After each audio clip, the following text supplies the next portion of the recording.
I'm starting.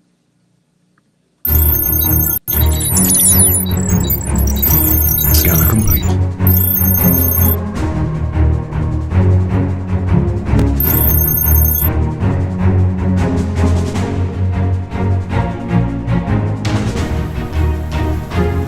Come on, a little more, a little more, a little more.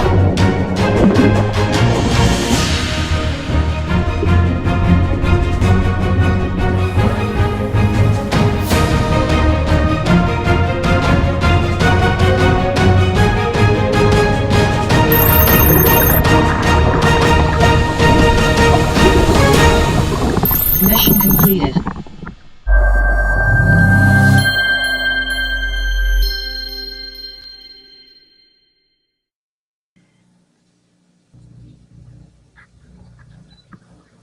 Hello, everyone, and welcome to this year's episode of Where the Babies Roam, a shark tagging adventure. I'm Kylie Vandy Wingard, your moderator, and today we have an exciting adventure lined up for you all. Get ready to dive into the world of ocean giants because today we're going on an epic journey to meet some very cool top ocean predators. We're here at a few sites where the babies roam. That is to say, one of the few juvenile white shark nurseries off the coast of California, where great white sharks from ages 0 to 6 socialize, hunt, and grow. These great white sharks are some of the most amazing predators in the ocean, and what's even more incredible is that scientists are working hard to learn all about them, and you get to be right here with us.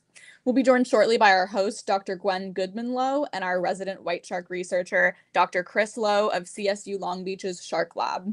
These guys are out on the water right now looking for sharks to study, and together we'll learn more about their anatomy, their biology, and their role in the ocean ecosystem. We'll answer your questions, show you some cool behind-the-scenes action, and get up close and personal with some of the ocean's most misunderstood and magnificent creatures. Let's go ahead and let's get our researchers going here. Gwen and Chris, how's it going out there? It's pretty amazing today. I can't believe how flat calm it is. Exactly. It doesn't get better than this. It does not. Before we get started, we wanted to introduce the crew today. So, Chris, take it away. So back here on the helm, our boat captain is Dr. James Anderson. Boy, Dr. Anderson's been helping us study these white sharks for almost 6 years. We have our staff member, field technician, Amanda, who's going to be on our dip cam. We'll tell you more about that in a minute. And then we have a co-founder of Ocean Lab and our camera one. This is Dre. On our other boat, we have Captain Steve McCullough on the Phyllis Ann, who's helping us out and has been helping us for many years. And we have our other Ocean Lab co-founder, Dan Stetson, who's our camera two.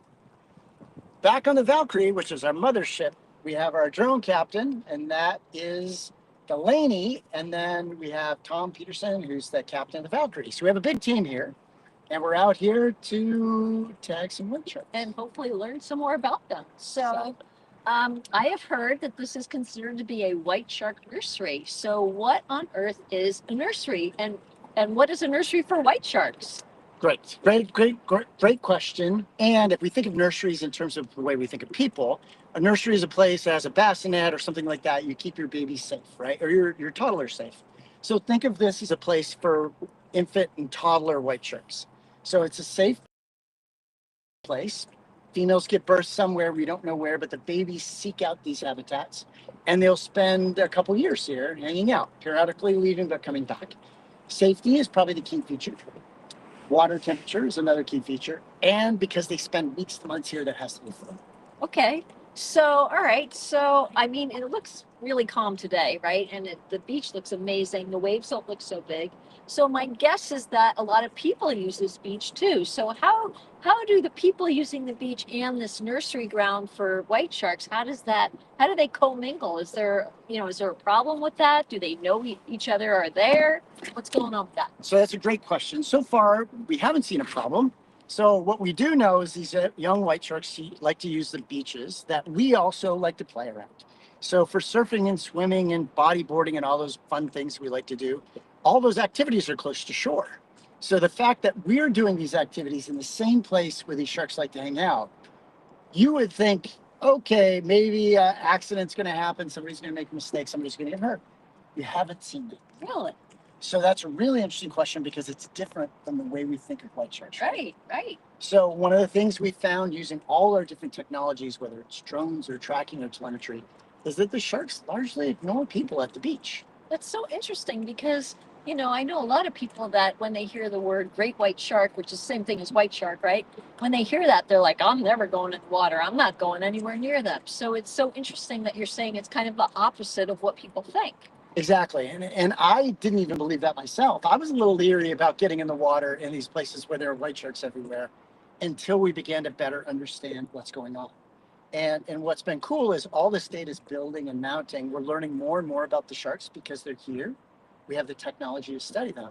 And what we're finding is because humans aren't a threat, because we don't even know they're there most of the time, and we're not considered food, they ignore us. Wow, And that really surprised me. that's really interesting. So, how many sharks would you say in a given year would be using this area specifically? So at this area right here, we saw in one single day 40 white sharks. Wow. And how many people were there that day? 100. 100. And do the people actually know the white sharks are there? Are they seeing them? So a lot of times they do see Okay. them when they're close to shore, when the fins break the surface. But most of the time they can't. Interesting. Yeah. So it depends on, like conditions. This is really Right, quite common. right, Like, really I'll be shocked if we don't see a shark fin literally in a minute. Wow. And they're so close to shore. I mean, look how close we are to the beach. They're amazing. So it's probably about 15 feet deep right here where the boat is. And it's just going to keep getting shallower as we get in. And the sharks will get within maybe 5 or 10 feet of the beach, as long as there's enough water for them to swim. So, the question we've been trying to answer is why are they here? What are they doing while they're here? And do they pose a risk to people? So that brings me back to in the very beginning when we first started talking about it, you said something about water temperature that you thought it was protected, there was food. Let's talk about the water temperature. So what is the optimal water temperature for the baby white sharks, but also the adult white sharks? So what's interesting about white sharks is that they are endotherms, which means they can keep their body temperature warmer than the water. And that's unusual because most sharks are ectotherms, meaning their body temperature is the same temperature as the water. The advantage of keeping their body core warm is they can swim faster, they can dive deeper, and they can go into colder water than many other species. So the key here is the babies have all the same equipment as the adults. Okay. But because their bodies are smaller, they can't hold the heat. They can't keep the heat as well. So in that way, when they're in here close to the beach, they're acting like an ectotherm. Okay. So they're using the warmer water to kind of heat up their bodies? Exactly. Okay. And that makes them more efficient. Got it. So they're more efficient eating. Okay. They would eat more. They gain weight faster because the water's warmer. So even though they have the capability of keeping their body core warm, because their surface to volume ratio is so large, they lose a lot of the heat to the water. Interesting. Okay, so what is the optimal temperature then for these white sharks? So what my grad student Emily Spurgeon found from her research is somewhere between probably about 65 degrees and probably about 72 degrees is their favorite. That seems kind of cool. I know for you, I can see why. But for them, if it gets below 60 degrees, they don't like that. And that seems to be a cue to drive a southern migration. Interesting. Okay. So one of the reasons why they're inshore is because it's warmer. The water is shallower here, so it's warmer. So if the water temperature gets too warm for them, would they just go offshore and stay offshore, or would they move north? So that's a great question. And some of it we can and can't answer. Okay. So we have to use a combination of technologies to do that. So when we know they're inshore is using a technology called acoustic telemetry. Okay. And the sharks have to be very close to the receivers to detect that. If they go out a couple kilometers offshore, let's say a mile offshore, we can't detect them. Uh-huh. So then we use other types of tags, like satellite tags, which will tell us how deep they're going and potentially how far offshore they're going. But that technology doesn't get as good spatial resolution. Okay. So we know how far they migrate, Uh-huh. for example, using satellite tags. Okay. And we know how much time they spend in close to shore using acoustic tags, but then we have gaps. Okay. So then we have to use combinations of technology to try to answer, fill in those gaps. Okay, so before we get into the technology, which we're going to get into a lot, since we are talking about water temperature, can you explain or do you know how the sharks are changing their behavior or movement pattern based on climate change, which we know is real? So, because we know that the water temperature has been increasing, and so is the air temperature, right? So, how is that affecting the sharks' movement, populations, behavior, things like that? So the tricky part about climate change research is it takes decades. Right. You have to look at things over long periods of time. So we've been tagging and tracking juvenile white sharks in Southern California for almost 20 years now. And what we've learned from that is that migration patterns are changing or shifting. So for example, after 2015, we saw animals that only were as far north as this location. Okay. After 2015, we started to see a nursery show up in Monterey Bay.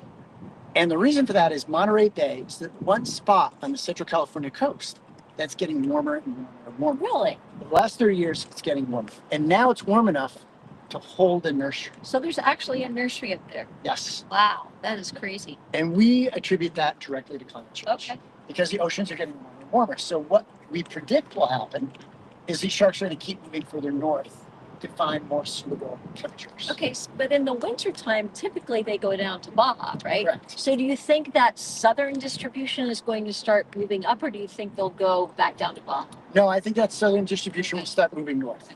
And the reason is it gets too hot. Okay, So, for example, we know they don't like the babies Yeah. in particular, don't like water temperatures below 60, uh-huh, and they don't like water temperatures over 84. okay, Now, the bigger ones are even more sensitive, colder temperatures because they're bigger body, right, heat better. right.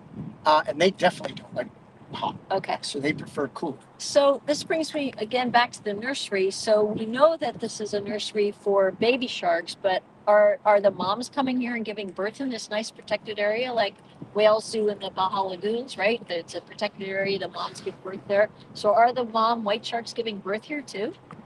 We don't think so. And the reason why we don't think so is we don't see big females in close to the beach where we see the babies.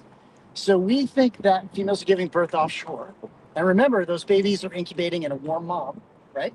And when that female gives birth to them, she wants to do that in a place that's safe and discreet, right? Because she's kind of indisposed, pushing out pups. So one place that may happen is kind of between here and the islands. Okay, And maybe they're doing that at depth. And okay. that's why nobody has ever seen white shark give birth. So what's the youngest white shark you've ever seen in this area? So the way we can estimate that is if we catch them, they have a yolk scar where their yolks used to be. And if they're really newborn, that will be kind of reddish, sometimes almost to the point where it's bleeding. Wow. And that's because that scar wound is healing Okay. from absorbing all the yolk. So we've found some babies with really red scars. And they were the smallest we've measured. Okay. So they may be a couple days old. Wow. So that means that the females can't be too far away giving birth, right? Exactly. Maybe like right offshore or something, but they could be farther away as well. Yep. And Yeah. then the question is, how do they know to come inshore? Right. So we think that's driven by temperature. Okay. So if females give birth to them at depth, Uh-huh. and they're being born into cold water, and you are incubating in a warm mom, Right. that should drive you to warm. Right. So that means the closer you get to shore, the warmer the water gets. So we think that's what brings them into the beach. Okay. And because the water's shallow here, there are fewer predators. Right. So fewer big sharks, fewer orca Right. that love to eat sharks. So that's what makes this fish. Okay. So how many pups, babies, does a mom give birth to? So a female can give birth to anywhere between 2 and 15 babies. Wow. Yes, at a time. Really? They're born at about 4.5 feet long, about 40 pounds apiece. And then, we don't know whether smaller females give birth to smaller litters, Okay. bigger females give birth to bigger litters. Okay. There's very little known about Interesting. this. Go ahead. Sorry. So that's part of the problem. Okay. So we know a little bit, and the reason why we know a little bit is because fishermen have caught, maybe 10 pregnant females Okay. that scientists have been able to examine, cut open, and see the babies, how big they are, how many there are. That's it. Okay. So here's a question. If a mom is giving birth to has two pups developing in there, or a mom's giving birth that's developing 15 pups, if there's only two in there, would they be born larger? Because, I mean, a mom can't hold 15 pups that are 45 pounds each. I mean, that would, she'd Yep. be huge, Yep. right? So is there any information on that? We don't really know. Interesting. Yeah. So we don't know whether, again, it's litter size, Right. or whether the small litter size means you give birth to bigger Right, pups. right. From the very few sharks that have been studied, it appears that the pups that were in that 15 pups that were in that big female, she, I believe, was 17 or 18 feet long. Wow. They were still 4 feet. Wow. They hadn't been born yet. Wow. So Okay, that's a lot of big babies. Crazy. Imagine how Can't even rotund she imagine. was. Probably as wide as the boat. That's so big, yeah. Okay, so another question. We talked about that this is a great place for them to eat. So what are they eating? Yeah. Because we know that when they're young, they don't eat marine mammals yet. Yay. Sorry. Yeah, I know. So, and that was a kind of a tricky thing to answer because we don't want to catch the sharks and kill them to Right. look what's in their stomachs. So what we can do is we can take a biopsy of muscle. We can take a little punch of muscle. And from that muscle, the old saying, you are what you eat. If we know the isotopic concentrations, the chemical concentrations of what's in the muscle came from their food. So then what we can do is we can sample all the potential prey there and we can look at its chemical composition. We can compare that to the muscle of the shark. It's fascinating. And that's what tells us what they could be eating. Okay. So I had a grad student, Jamila Samara Chacon, that did that work. And what she found was that they're primarily, when they're inshore, they're eating stingrays, they're eating flatfish, they're eating croakers. These are all things that live on the bottom. Okay.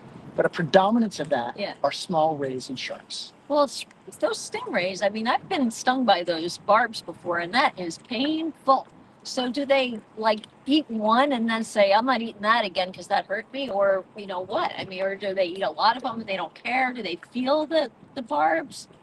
Good question, but clearly they eat a lot of them. Okay. Even if they get stung. We do find barbs stuck in their jaws, stuck in their stomachs. So clearly they're getting stung. Huh. Whether it hurts enough to prevent them from eating in the future, we don't think so. Interesting. And round stingrays, which we refer to as pancakes because they're about the size of a pancake, are the most abundant. So if they're going to catch and eat anything, that should be what they're eating. All the sharks that we've done dissections on, we've looked in their stomachs, every single one is contained stomachs. Really? Whether it's bat rays Yeah. or round rays. And how big are they? So the round rays are about the size of a dinner plate, and Okay. bat rays can get up to 80 Right. pounds. So their wingspan are about this big. So it's likely that the bigger juveniles are preferring bat rays Okay. as more bang for your buck, Right. and that the babies are eating pancakes. But I mean, I've seen, baby stingrays before. They're like this big. Oh, yeah. So do they eat that Yeah, size too? Those are the medallion pancakes. Very nice. Okay. Where's the bacon? Come on. Exactly. Okay, so we should probably talk about technology Yeah. because we've been talking about all these kinds of things, but we don't really know what you do. Right. What do you do? Right. When So- you're out here all the time. Right now, the great thing about technology is it's working even when you aren't. Okay, so right now, the technology that we're using to find the sharks are drones. So Delaney's got a drone in the air. She's flying around trying to spot sharks in the air. And she can do that much better than we can from just driving around the boat. So once she spots a shark, she's up at around 180 feet, which gives her a big field of view. Wow. And if the sharks are near the surface, she can see them Okay. really easily. So then what you'll do is drop the drone down, and that tells us that she's on a shark, and then we'll drive the boat to that till we get close enough where we can see it. Okay. And then once we get close enough to see it, we can dip a camera underneath. And that's where Amanda comes in. So Amanda's going to dip the camera underneath, and then she's going to review the footage so that we can see if it has claspers or not. Okay, so what are claspers? Exactly. So all sharks have pelvic fins, little fins Okay. coming off the back. That's where the legs would come from if it was a mammal. And then males have two projections coming off those pelvic fins called claspers. Okay. And males will insert the claspers into females for internal fertilization. Okay. So even babies Yeah. have claspers. Okay. So they're sexually differentiated as male at birth. So we can use that to identify whether they're males or females. So that's our first step. And that's Okay. where Amanda comes in, dips the camera underneath, can go back, play it back, and go, okay, we got a male, we got a female. Then if we get a chance to go back at that shark, then the next job is to jab the tag in its back. And that tag will stand for 5 years or so and allow us to track the sharks. And because we can see the tag from the air, we can tell if the shark's been tagged. Okay, let's go back. I have two questions. Yep. One is, do you see equal distributions or equal numbers of males versus females in this area? Yeah, so that's what we expect. Okay. So for the sharks that have been examined from females, typically there's a 50-50 sex ratio of males and females Okay. in the ones that have Oh, been examined okay. in females. Okay. However, we do see a skewed sex ratio here, which means there's more females. There's almost 3 times as many Really? females as males. Wow. We're not really sure why. Okay.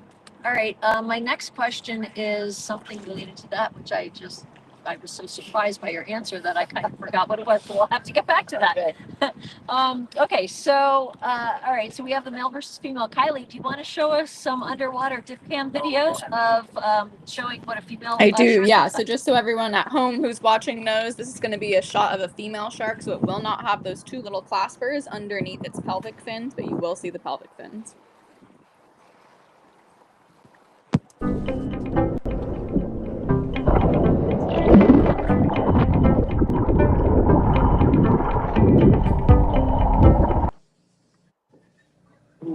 All right, back to you guys.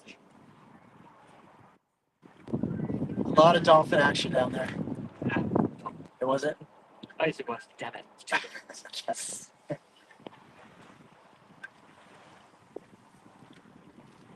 There's a bunch of them. They just keep going. They keep jumping. Is Kylie gonna? Sorry, you didn't hear me. You guys are back. You did some get there. You guys are back. They want Okay. Okay, we're back. All right. So, tell me about the technology of so we have the dip cam. Yep. We have the drone. The drone does not tag. It's just a spotter kind of thing. Yep, eyes in Okay. the sky. Eyes in the sky. Okay. But now when we're ready to tag, we use the technology. Okay. so- So tell me about this Yes. thing without stabbing me, please. I will not stab you. Calm down. All right, this is an acoustic transmitter. So it produces an ultrasonic ping that goes out through the water, and low frequency sounds travel really well through seawater. So every 100 to 200 seconds, this thing puts out a series of pulses. And if the shark carrying this tag gets within 300 yards of one of our underwater receivers, the receiver will log the time, the date, and the ID. Now, we don't know exactly where it is. It's somewhere within that 300-yard radius. So this gets darted underneath the shark's skin, and this will stand for maybe 3 to 5 years and eventually work its way out. So when this gets started in, it's kind of like getting your ears pierced, right? The animals do flinch. We do know they probably get a little pinch of pain, but just like when your ears pierced, eventually it goes away and you don't even know your earrings are in. So this kind of hangs off the animal, kind of like a parasite. And every time that tag is pulsing and it's within 300 yards of receiver, the receiver's log its position. Now, the other cool thing about this technology is if we have a bunch of receivers in a grid along this beach, if a tag is detected by 3 or more receivers at the same time, we can triangulate its position in that area, so we get actual location. So by doing that, we've been able to get fine-scale movements of the sharks along these beaches, as well as monitor their movement between nursery sites. Interesting. Okay, so you said darted in, but are you like jabbing that in with your hand? No. So we have a harpoon. Oh, harpoon. Here. Okay. This goes in the end, and when we get close to the shark, we can just dart it in. Okay. And this comes off the tip and stays in the shark. Okay. And then hopefully we don't tag the same shark twice. Okay. So, does this hurt the shark? Do we know if sharks feel pain? We do know they feel pain. Almost all animals feel pain. Okay. Right? And that's how they respond to positive and negative things in their environment. We believe these things are probably negligible because our biggest challenge is not tagging the same shark twice. Okay. And I think we have dolphins going on behind us, which is why we're slowing down. Why I'm so excited, because I study marine mammals, so this is like, the best day ever. Okay, so tell me about what other technology you have. All right, so we also use satellite tags. Okay. And they operate differently. So satellite tags, instead of using low frequency sound, are using high frequency waves, which travel really well through the air and not at all through seawater. So one type of satellite tag that we use are called spot tags. And those, if we catch the shark, get bolted onto its dorsal fin, so that every time the fin breaks the surface, it's sending signals to a satellite in orbit. And then every time it goes underwater, it stops. So I get a text alert saying shark number 105 popped up at this latitude, longitude, time, and date. But it only transmits when the shark's at the surface. Okay. The other type of satellite tag we use is called a pop-off archiving satellite tag. And that gets started in like this tag. Same deal. It's got a temperature, light, and depth sensor and a little antenna, and it's logging temperature, light, and depth every 30 seconds. At a pre-described time and date, it will release from the shark, float up to the surface, and then it uploads all that temperature, light, and depth data to the satellite, and then downloads it all to me in my office. I can then use that temperature, light, and depth data to recreate a path. Now, the great thing about that is it gives us a really accurate temperature depth that the shark moves through. But by using light level and time of day, we can estimate its position. Wow. Not super accurate. Okay. It's about 60 nautical miles. Wow, that's So not the accurate shark at all. could be at this Yeah. beach or on the other side of those mountains. Okay. So by combining all that technology, we can ask how much time are they spending next to this beach? How far do they migrate? All right. So you said something about low frequency for this type and high frequency for the other type. But as far as my limited knowledge on non-marine mammals goes, I thought they could hear at low frequency sounds. So does this, do they hear that? Does it bother them? Do they change their behavior once they can hear the tag? So sharks' hearing range ranges from about 5 hertz to about 1200 hertz. Okay. Human hearing range ranges from 20 hertz to 20,000 hertz. Okay. So this tag operates at 9 kilohertz, Okay. way above their hearing capacity. Okay. So even though it's low frequency, it's still above what they can hear. Exactly. They're not going to be bothered by it. Our satellite tags are operating at megahertz range. Okay. So those shorter wavelengths travel really well through air. So that's why radio transmitters just don't work. Oh, just Physics, I love it. okay. So do you ever get in the water and tag sharks? We used to. You used to. Yeah. We used to when we had really clear conditions. Uh-huh. We would get in the water, and then as a shark would swim by, we'd dart a tag at them. Until one day, one of my students swam into a shark. Wow. He couldn't see it. Visibility was so bad. We could see it clearly from the air. He couldn't see it underwater, and he literally bumped into the shark. Wow. So we decided that's not safe. So Oh, now wait, we do it from it's a not boat. safe. I thought you said they don't know they're people. Until you try jabbing them with something. I thought you right? said they don't really feel that much pain. Until you try waking them up from a nap. Okay. Got it. All right. So no more in the water tagging. No more in the water. Okay, Tag so- from boats or jet skis. Got it. Okay. Interesting. So tell me about how many are here altogether. Right. So those numbers change. So Okay. what we've learned is that these aggregation sites, these nurseries, are hot for a few years, and then a new one forms somewhere else. And we think that's because they actually feed down their favorite foods to the point where between environmental conditions and the amount of food available, it's no longer worth it to hang out in the spot. So then they move to another spot. So one of the things that we're trying to figure out is what makes a good hotspot a hotspot.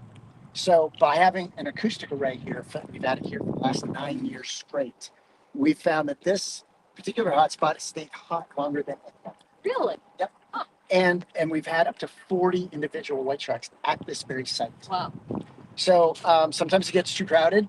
So some of those sharks are leaving, new sharks are coming in. So you have sharks kind of moving back and forth.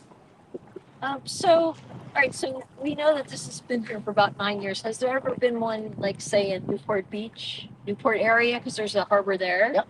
So we don't know of a nursery that's been there. We've had one off Long Beach. Okay. We've had several in Santa Monica Bay.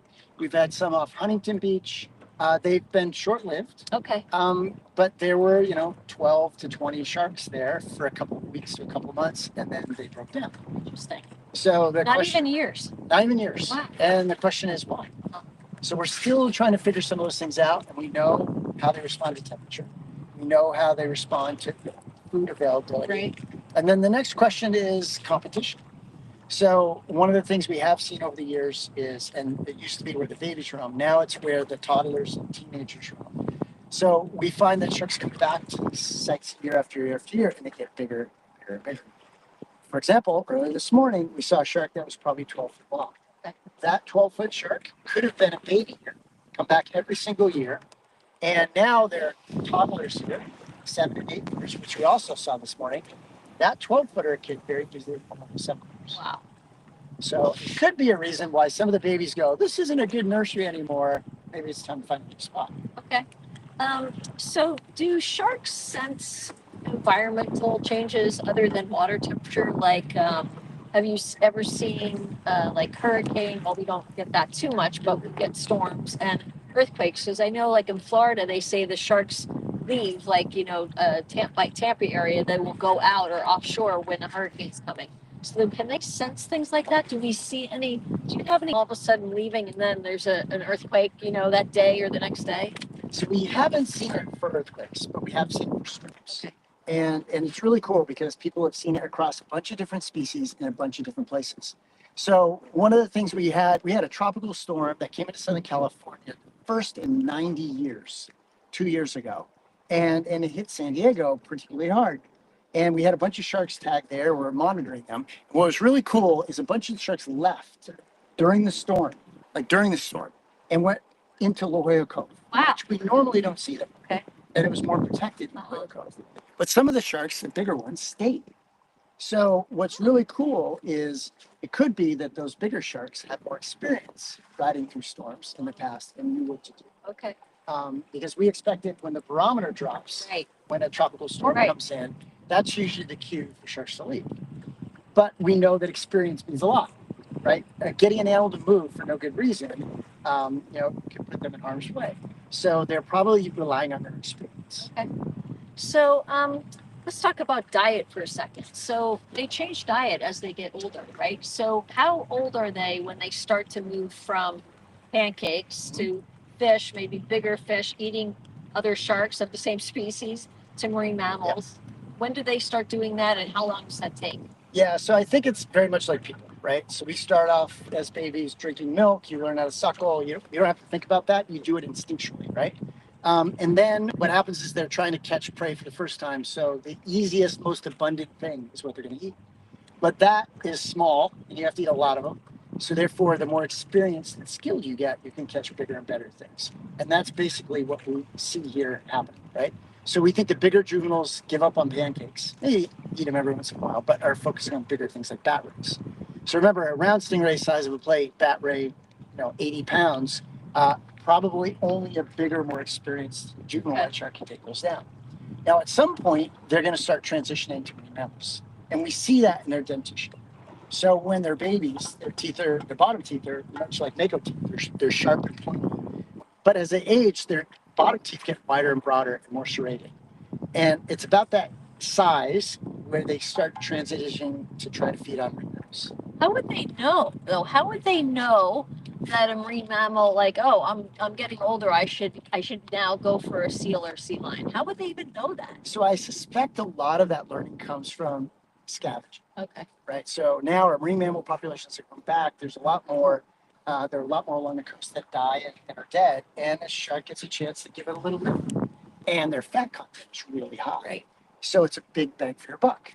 So once they have a taste, they can associate the odor, the sounds, the things that tell them that this is good prey on them. Now they have to learn how to catch them. And that can take years. Okay. It can literally take a they're white pretty shark fast. years to learn how to do that. Right. So, two questions. One is, are people like more prone to getting attacked by an adult than they are by a juvenile or a baby? Like, you said people don't really know they're here. People, parents have their kids in the water here.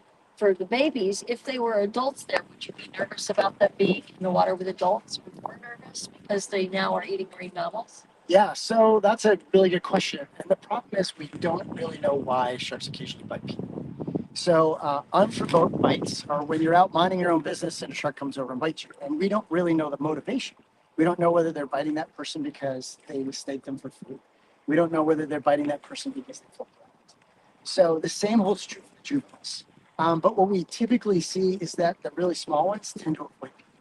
And we think it's because they don't know what they are and they could be dangerous. So the best thing is and remember, at a beach, humans are largely flotsam. Right. We're floating objects. We don't even know the sharks are But animals. they're also splashing and making noise and things like that, right? So that could be scary. Yeah, and that could also draw attention. Right. So they go over and investigate it and then go, okay, it's not chasing me and it doesn't smell like food. So therefore, I'm going to ignore it.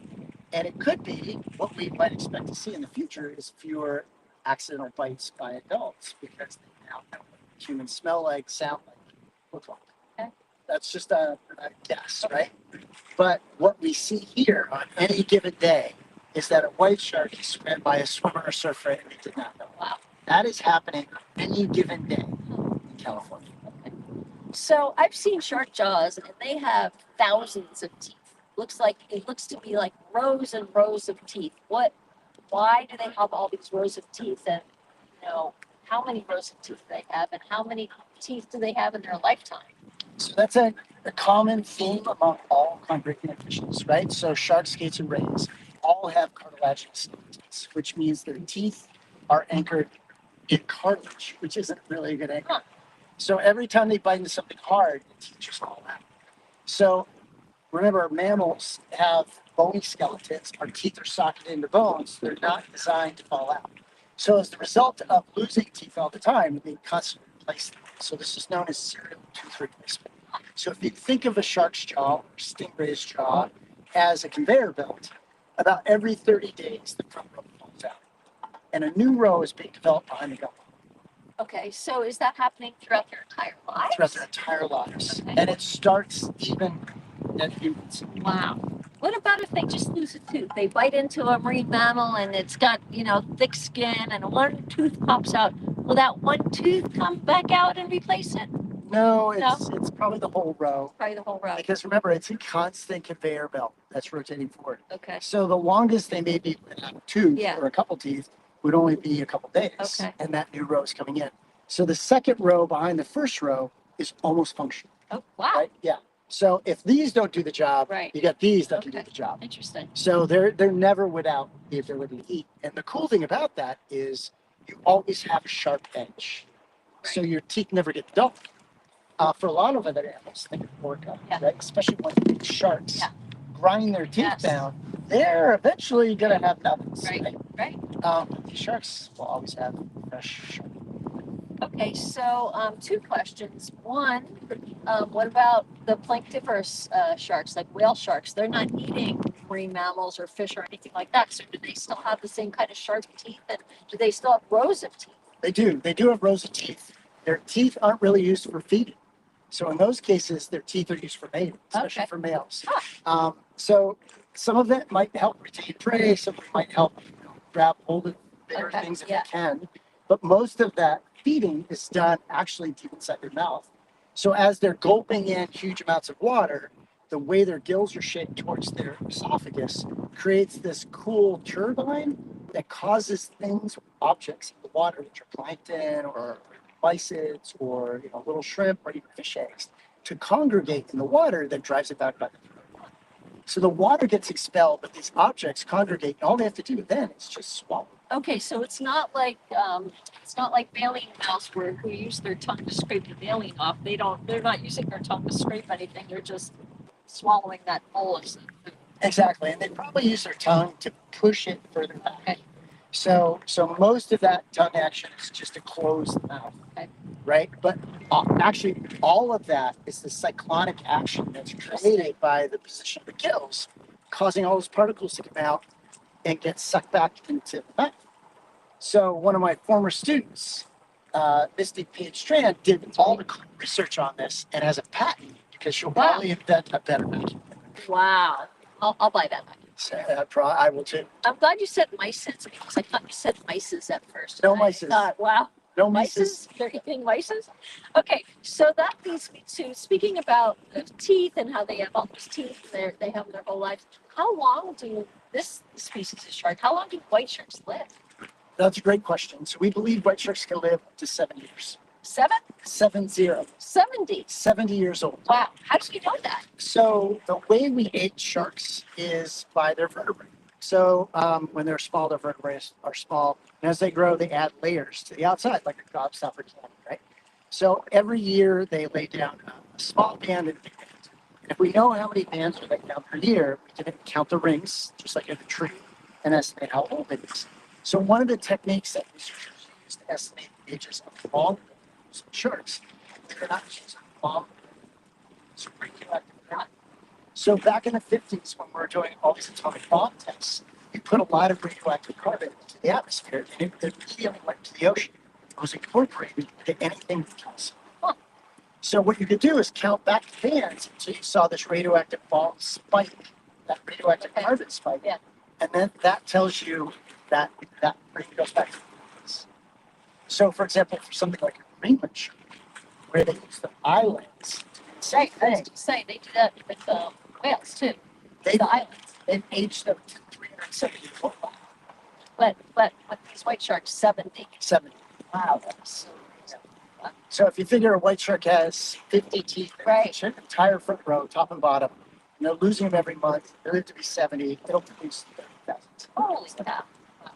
Okay, so we haven't really seen any of the live drone footage, I don't think. So, Kylie, do you want to roll some drone footage so we can show everybody like what that looks like? Because any minute now we're going to see a shark, but we're going to prepare you for that exciting moment. Yeah, so for viewers who are watching at home, down here in the, I guess if you're all seeing me, it's this way. It's in your bottom right-hand corner. That's our live drone feed. We have Delaney, our drone pilot, who's been looking for sharks this whole time. We haven't had any luck yet, but I'm going to show you guys what that would look like.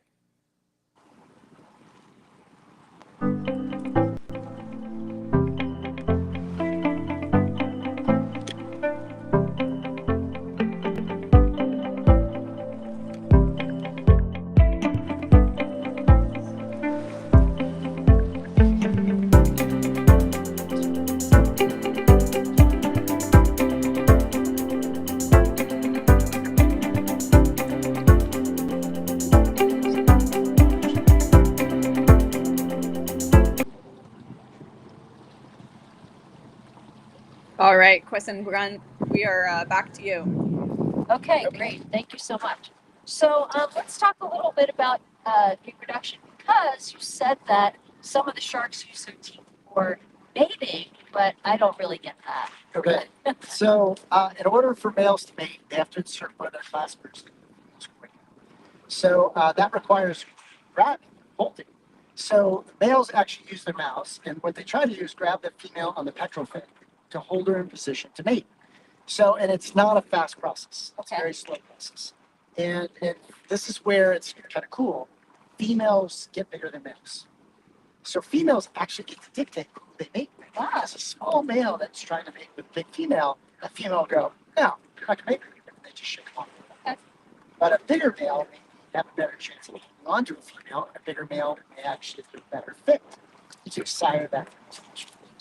So that's how the process starts. Pregnancy in sharks vary, right? So some sharks lay external eggs, like horn sharks and small sharks lay an egg case on the bottom. Females leave the egg behind, the embryo develops and incubates and then hatches out the egg. No parental care at all. It's all its own. Other females have eggs that are fertilized internally, egg hatches internally, and then the embryo continues to develop and uses up its yolk. When it uses up its yolk, what moms will do, white sharks do this, is the female will continue to ovulate eggs that the embryos eat while they're in the female's uterus. So they're big egg eaters. They'll get these big giant Buddha bellies full of these ovaries. Wow. And that's what they're using as nutrients because they're filling lots of Then the female stops ovulating eggs, and to finish off the pregnancy, the entire lining of her uterus gets really fuzzy like a shag carpet, and it secretes a glycoprotein the embryos drink, Wow. and that finishes off their development, enabling them to be born at 4.5 feet. That's crazy. So different species of sharks have different strategies, but generally they produce large, well-designed pups Okay. that have teeth and ready to go because they're on their own. They're on their own, right? They don't care. Once they hatch out, they're just swimming, trying to figure out what's going on. Exactly. So a white shark, we think, has a pregnancy ranging anywhere from 10 to 12 months. Some species of sharks, like spiny dogfish, which is a shark, they have 21 gestation. Wow. So over 2 years. So, they talked about, it's been on the news where these sharks have been in an aquarium for many years and then all of a sudden give birth. So, what is that? Yeah. So, is that like them storing the sperm and they're mating in the wild and then they store the sperm and then they get fertilized or what? Yeah, so we know that sharks can store sperm. They can also do that because remember, mating can be rigorous and they can get chewed up. So the way you avoid having to mate again is store sperm to last you to the next cycle. And you're exactly right. There are probably 5 or 6 different species that have been held in captivity that have suddenly magically produced babies. And there were no males. Right.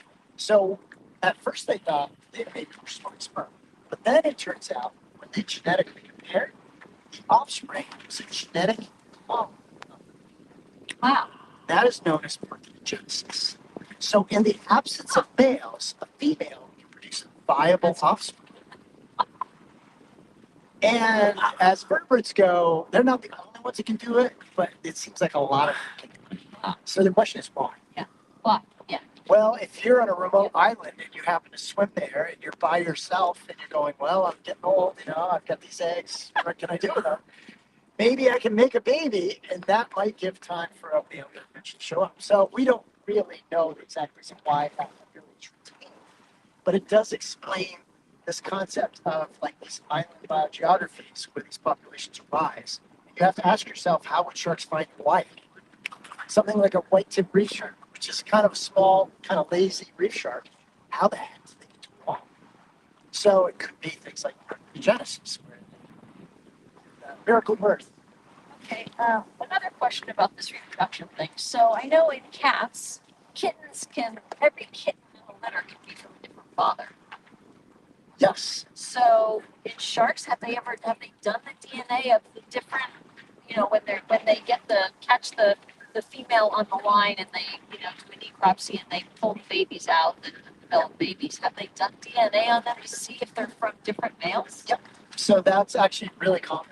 Really? It's on sharks and rays, where this thing called multiple return, which means females are mating with more than one male, and then their litter will be separate from several males. Interesting. So that appears to be very, very common. And some of it could be based on sperm storage. Okay. But we also know there's this thing called sperm competition. Right. So the first male that mates with a female, when it inseminates a female, its sperm packet is really good. If another male immediately mates with that female, that first male sperm is blocking the second male sperm from reaching the place where fertilization occurs. So we don't know to what extent how successful it is. But either way, males are trying their best to make sure that all the eggs get fertilized by them. And females are mating with more than one male, probably because it's better for them to produce pups from multiple males. Okay, so that means they do have different fathers, or they don't have different They fathers? absolutely have different Okay, interesting. All right. Anything else you want to say about that? About reproduction? Well, I think Hey guys, that covers the before but I'm sure we have questions. I was gonna say, before we let Chris continue on his tangent, because we all know that Chris could talk about sharks literally till the cows come home. Forever. Sorry, Forever. till the sharks come home. Hang on. Sorry, everyone. I do have a radio near me, so it's making noise. We do have a bunch of questions coming in, so let's go ahead and jump over to those. There's some really great questions. Lisa wants to know roughly how many juvenile sharks are tagged off the coast of California, and what percentage of the total juvenile shark population do you think that is? That's a great question. So right now we have probably about 180 to 200 juveniles carrying active tags. We've easily tagged over the last 20 years, probably 400. We don't really know what fraction that is of the entire population. There are some summers where I think we're good and we might be tagging, 10%, but it could be less than that because we don't know where all the aggregations are. In fact, we recently learned that there's another group of sharks that actually hang out offshore by themselves and don't join the aggregations. So that's a great question. I would say probably anywhere between 5%, are the juveniles tagged. In terms of number of white sharks, we really have no idea, but I guess it would be over 3,000, maybe 4,000. Very cool. On that same note, Lisa also wanted to know, at what point is a white shark no longer considered a juvenile? Yeah, so that's a great question. It differs between males and females because females get bigger than males and they probably grow a little faster than males. Females mature probably around 12 to 14 feet in length. Males mature probably around 10 to 11 feet in length. In terms of time, for a male, that's probably about 10 years. They grow about a foot a year. For females, that's probably 14 to 16 years old, maybe a little later, depending on the population. Awesome. Okay. Kimberly is wondering, could the water temperature affect if we get more females than males or vice versa? Well, that's a great question. So it's very possible that water temperature does influence this. And it's possible that females hang out in one spot, males in another. And that we believe may also be a common theme across other species of sharks because we see what's called sexual segregation. Males and females separate particularly as they get older. So it could be that females are selecting these nearshore habitats because there's more food, water's warmer, and that will help them grow faster. And males don't really care. So males can be more wide ranging and not necessarily spend as much time at the aggregation sites. That's why we tag fewer. Awesome. Okay, Lisa has a bunch of students who are asking questions, so we're gonna load up some of hers. Let's Yep. see. Are there other shark species with nurseries off the coast of California?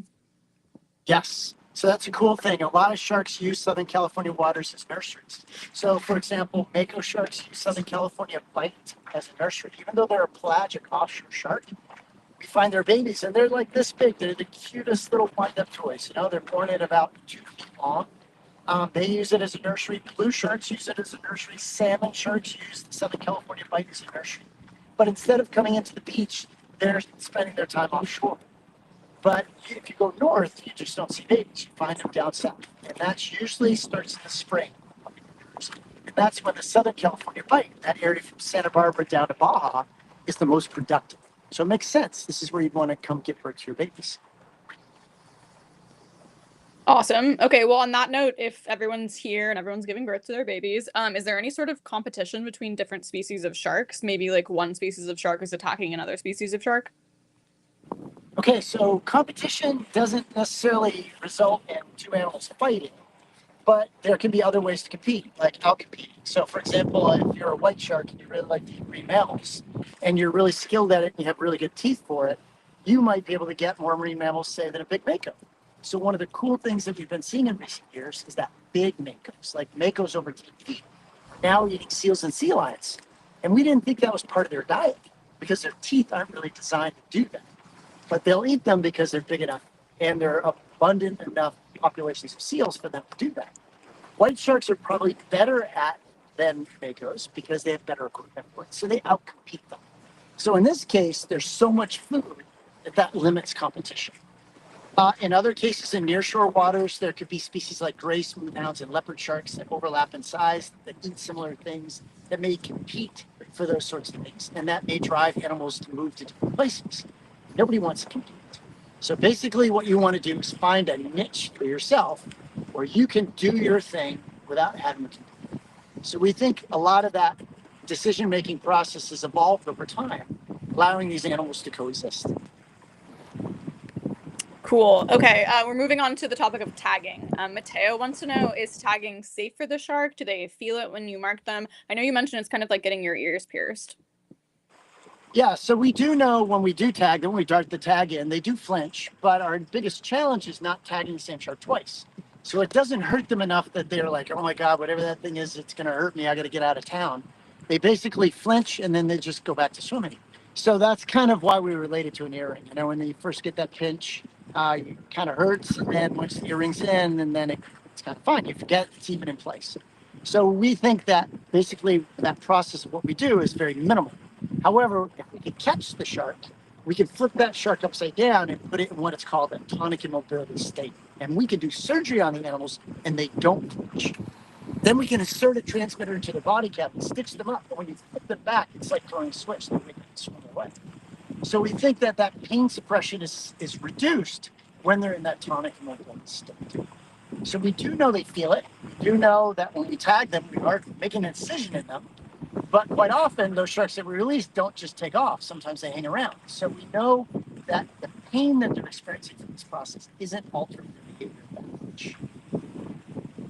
Very nice. Because we're talking about tagging right now, and I know that the viewers of this session Kylie, haven't did we gotten lose you? Oops. Sorry, guys. I know that we're talking about tagging right now, and the viewers of this session haven't gotten to see a live shark. I thought maybe we would put up some of the footage that we have of tagging Yes. topside. Absolutely, We'll throw that up for absolutely. everyone. So let's show them that.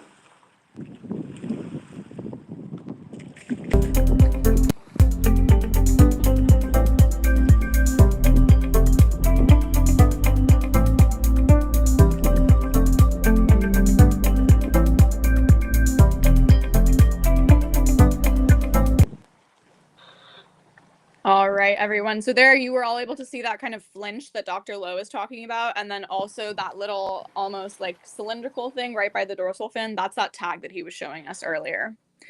Okay, Chris, let's get some more questions going. Let's do a personal one Yep. about Chris, because he hasn't talked about himself yet. What made you want to study sharks? Yeah, so I grew up on a small island, and there was nothing else to do but swim, dive, and fish. My mom's family had commercial fishermen, whalers, so I've been around the water my whole life. And I love fishing, I love swimming, I love diving. And one day I caught a shark. I didn't know what it was. I was a horrible student. I actually had to go to the library to look it up. And I found a book on sharks, and I was fascinated. I think I was 9. And then I kept reading this book and learning about all these cool things. And then I had to go catch more sharks, of course. And then I wanted to be in the water with them, and I wanted to see them underwater, and that kind of led me to this career. So, I was the first in my family to go to college, and then I told my parents, I think I want to be this thing called a marine biologist. And they're like, "Is that a real thing? Do you get paid to do that?" I said, "I don't know, but that's what I want to do." I said, "I think I have to go to college for that." And they're like, "Okay, if that's what you want to do."